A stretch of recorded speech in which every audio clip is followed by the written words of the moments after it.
10 رمضان المبارک حضرت سیدہ طیبہ ختیجۃ الکبریٰ سلام اللہ تعالی علیہا کا یوم وصال ہے۔ آپ کا نام نامی ختیجہ ہے اور کنیت آپ کی ام الہند ہے۔ آپ کے القابات میں سے طاہرہ اور سیدۃ القریش اور الکبریٰ جو آپ کے نام کے ساتھ بولا جاتا ہے، یعنی ختیجۃ الکبریٰ، یہ آپ کے القابات میں سے ہے۔ اور یہ الکبریٰ کا جو لقب آپ کو ملا، یہ خود رسول کریم صلی اللہ تعالیٰ علیہ وآلہ وسلم نے سیدہ کو عطا فرمایا کہ آپ کے اعلیٰ اوصاف، آپ کے کمالات اور آپ کی عظمتوں کو مد نظر رکھتے ہوئے حضور نبی اکرم علیہ السلام نے الکبریٰ کا لقب جو ہے خود حضرت سیدہ کو عطا فرمایا۔ حضرت سیدہ ختیجہ رضی اللہ تعالی عنہا وہ عظیم شخصیت ہیں کہ جو حضور نبی اکرم صلی اللہ تعالیٰ علیہ وآلہ وسلم پر سب سے پہلے ایمان لانے والی ہیں، اور جو تکالیف اور مشکلات حضور کو دی گئیں آپ ان میں برابر کی شریک ہیں، بلکہ کفار جو تھے وہ آپ کی وجہ سے جو اذیتیں اور تکالیف دینا چاہتے تھے وہ نہیں دے پائے، اس لیے کہ مکہ کے اندر آپ کا جو مقام اور مرتبہ اور جو سٹیٹس تھا اس کی بنیاد پر وہ لوگ حضور نبی اکرم علیہ السلام کو اس طرح تکالیف نہ دے سکے بنیادی طور پر کہ جس طرح وہ دینا چاہتے تھے۔ حضرت سیدہ ختیجہ رضی اللہ تعالی عنہا سے حضور کو بے پناہ محبت تھی۔ حضور جب آپ کا ذکر فرماتے تو تعریف کے ساتھ آپ کا ذکر فرماتے۔ اس سے بڑھ کر اور شان حضرت ختیجہ کی کیا بیان کی جا سکتی ہے کہ بخاری اور مسلم میں ہے کہ حضور نبی اکرم علیہ السلام غار حرا میں جب عبادت کے لیے جاتے تو پیچھے سے حضرت سیدہ ختیجہ جو ہیں یہ کھانے اور پینے کا سامان جو تھی یہ پہنچایا کرتے تھیں۔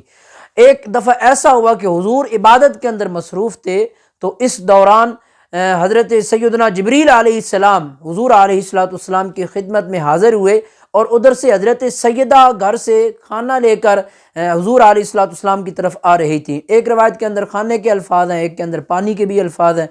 تو وہ حضور کی خدمت میں آ رہی تھی، اور ادھر سے حضرت جبریل امی اللہ کے رسول کی بارگاہ میں حاضر ہوئے اور سلام پیش کیا، اور سلام پیش کرنے کے بعد عرض کیا یا رسول اللہ، یہ ختیجہ ہیں جو آپ کی خدمت میں آ رہی ہیں کھانا لے کر یا پانی لے کر، ان کو آپ کا رب بھی سلام کہتا ہے اور ان کو جبریل کی طرف سے بھی سلام پیش کر دیجئے۔ یعنی حضرت ختیجہ رضی اللہ تعالی عنہا کی ذات وہ عظیم ذات ہے کہ جن پر آپ کا رب بھی سلام بھیجتا ہے، جبریل امی بھی سلام بھیج رہے ہیں، اور کتنی بڑی یہ شان آپ کی رفعت ہے۔ اور اس پر علماء نے لکھا ہے کہ یہ ایک ایسی فضیلت ہے کہ جو کسی اور زوجہ محترمہ کے حصے کے اندر یہ فضیلت نہیں آئی۔ یہ آپ کی ایک خصوصیت کے ساتھ فضیلت کتب حدیث کے اندر بیان کی گئی ہے، اور بخاری اور مسلم میں یہ ہے کہ حضور نبی اکرم صلی اللہ تعالی علیہ وآلہ وسلم نے حضرت سیدہ ختیجہ کو موتیوں سے بنے ہوئے محل کی جنت کے اندر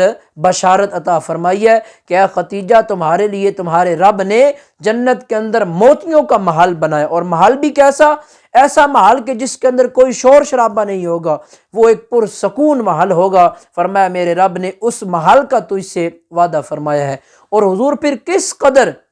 محبت فرمایا کرتے تھے حضرت سیدہ ختیجہ رضی اللہ تعالی عنہا سے۔ امام احمد بن حنبل نے اس روایت کو ذکر کیا ہے کہ حضرت سیدہ عائشہ صدیقہ رضی اللہ تعالی عنہا اس حدیث کی راوی ہیں۔ آپ فرماتی ہیں کہ حضور نبی اکرم صلی اللہ تعالی علیہ وآلہ وسلم جب بھی حضرت ختیجہ رضی اللہ تعالی عنہا کا ذکر فرماتے تو حضور تعریف فرماتے۔ آپ فرماتی ہیں کہ مجھے ایک روز رشک آ گیا اور میں نے عرض کیا یا رسول اللہ، آپ اکثر اس بڑھیا خاتون کو یاد کرتے رہتے ہیں اور جو کہ وفات پا چکی ہیں، حالانکہ اللہ تعالیٰ نے آپ کو اس سے اچھی بیویاں جو ہیں وہ عطا فرمائیں۔ اللہ اکبر۔ حضرت سیدہ عائشہ نے یہ الفاظ جب حضور کی بارگاہ میں عرض کیے تو مصطفیٰ جان رحمت صلی اللہ تعالیٰ علیہ وآلہ وسلم نے فرمایا عائشہ، اللہ نے مجھے اس سے کوئی اچھی بیوی نہیں عطا فرمائی۔ وہ ہے کہ جب میرا لوگ انکار کر رہے تھے تو میری ختیجہ میرا اقرار کر رہی تھی، جب لوگ میری تکذیب کر رہے تھے تو ختیجہ میری تصدیق کر رہی تھی، جب لوگ مجھے اپنے مال سے محروم کر رہے تھے تو ختیجہ اس وقت اپنا مال مجھ پر قربان کر رہی تھی، اور ہر ایک چیز کو میرے اوپر وہ نچھاور کر رہی تھی۔ اور سب سے بڑی بات کہ میرے رب نے مجھے ساری اولاد میری ختیجہ سے عطا فرمائی ہے۔ تو حضرت سیدہ ختیجہ رضی اللہ تعالی عنہا کی عظمت، شان اور رفعت اس قدر عظیم ہے کہ رب بھی سلام بھیج رہا ہے، جبریل بھی سلام بھیج رہے ہیں۔ اور پھر یہ بھی آپ کی فضیلت کی ایک دلیل ہے کہ جتنی دیر حضرت ختیجہ حضور کے نکاح میں رہیں، حضور نے کسی اور زوجہ، کسی اور سے نکاح نہیں فرمایا، کسی اور خاتون سے شادی نہیں کی۔ آپ کے وصال کے بعد حضور نبی اکرم صلی اللہ تعالی علیہ وآلہ وسلم نے نکاح دیگر جو ہیں وہ فرمائے۔ اللہ اکبر۔ حضرت سیدہ ختیجہ رضی اللہ تعالی عنہا کی حیات طیبہ سے آج کی ہماری ماؤں، بہنوں، بیٹیوں کو سیرت سے، آپ کی سیرت سے سبق سیکھنا چاہیے اور اپنی زندگیوں کو اس طرح ڈھالنے کی کوشش کرنی چاہیے۔ یہ عظیم شخصیت ماہ رمضان کی 10 تاریخ کو دار فانی سے کوچ فرما گئی، اور حضور نبی اکرم صلی اللہ تعالی علیہ وآلہ وسلم کو آپ کا اس قدر غم تھا، چونکہ 3 دن کا فاصلہ ہے جناب ابو طالب اور آپ کی وفات کے اندر، اور حضور نے پھر اس پورے سال کو غم کا سال قرار دے دیا۔ یقیناً آپ کے فیوز و برکات سے آج کی مائیں، بہنیں، بیٹیاں مستفیض ہو سکتی ہیں جب آپ کے نقش قدم پر چلیں۔ اللہ تعالیٰ سیدہ پاک سلام اللہ تعالیٰ علیہا کے فیوز و برکات ہم سب کو نصیب فرمائے، اور آپ کے تصدق سے کل بروز قیامت ہم سب کی بے حد و حساب بخشش اور مغفرت فرمائے۔ اپنے گھروں میں ضرور آپ کے وصال شریف کا، اصال ثواب کا اہتمام کیجیے۔ اللہ تعالی ہماری ماؤں، بہنوں، بیٹیوں کو آپ کی سیرت پر عمل کی توفیق عطا فرمائے۔ آمین بجاہ النبی الکریم وعلی آلہ وصحبہ۔